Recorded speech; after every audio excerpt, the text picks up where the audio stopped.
अल्लाह ताला ने इस दुनिया में एक ऐसा इंसान भेजा था जिसे इसमें आज़म का इल्म अता फरमाया था। मतलब वो जो दुआ करता कबूल होती थी। और फिर उसने एक ऐसी हरकत की कि अल्लाह ने खुद उसको कुरान में कुत्ता करार दिया है। ये उस वक्त की बात है जब हज़रत मूसा अलैहिस्सलाम के ज़माने में बनी इसराइल में एक बहुत बड़ा आलिम और आबिद था जिसका नाम बलअम बाउरा था। वो दिन रात इबादत करता और लोगों को दीन सिखाता था। जब हज़रत मूसा अलैहिस्सलाम अपनी कौम के साथ मिस्र से निकलकर फ़लस्तीन की तरफ आए तो रास्ते में एक इलाके बल्का से गुजरे। वहाँ एक जालिम बादशाह बल्क हुकूमत करता था। बादशाह ने जब सुना कि मूसा की कौम बहुत ताकतवर है, समंदर उनके लिए फट गया था, तो बादशाह खौफजदा हो गया और बलम के पास आया।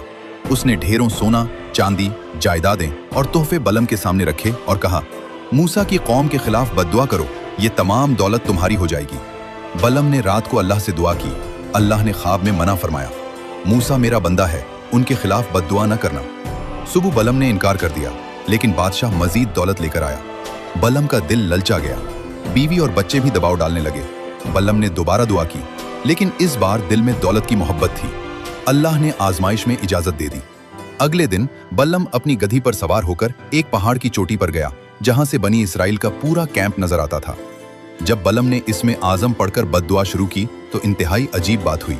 उसकी जबान से बद्दुआ की बजाय उल्टा दुआ निकलने लगी और उसकी जबान खुद बखुद पुकार उठी, ए अल्लाह, मूसा और उनकी कौम को कामयाबी अता फरमा, उन पर अपनी रहमत नाजिल फरमा, उनको फतह दे। उसने दोबारा कोशिश की, फिर तीसरी बार, मगर हर बार उसकी जबान से मूसा अलैहिस्सलाम के हक में दुआएं निकलती रहीं। अल्लाह ने उसकी जबान को पलट दिया था। और फिर बलम ने शैतानी तदबीर सोची। उसने बादशाह से कहा, खूबसूरत औरतों को बनी इसराइल के पास भेजो, जब वो गुनाहों में मुब्तला होंगे तो उन पर अल्लाह का अजाब आएगा। और यह मंसूबा कामयाब हुआ। कुछ लोग फितने में फंस गए, ताउन की बीमारी फैल गई और 24,000 लोग हलाक हो गए। अल्लाह ताला ने कुरान पाक में सूरतुल आराफ में बलम को कुत्ते की खासियत वाला कहकर जिक्र फरमाया है, जिसका मतलब यह है कि कुत्ता हर हालत में अपनी जबान लटकाए रखता है। भूखा हो या पेट भरा हो, गर्मी हो या सर्दी, हर वक्त उसकी जबान बाहर निकली रहती है।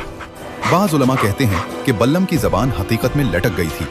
अल्लाह ने उसे इतनी शदीद रुसवाई दी कि उसकी जबान मुंह से बाहर निकल आई और वो कुत्ते की तरह बदसूरत नजर आने लगा। लोग उससे नफरत करने लगे थे।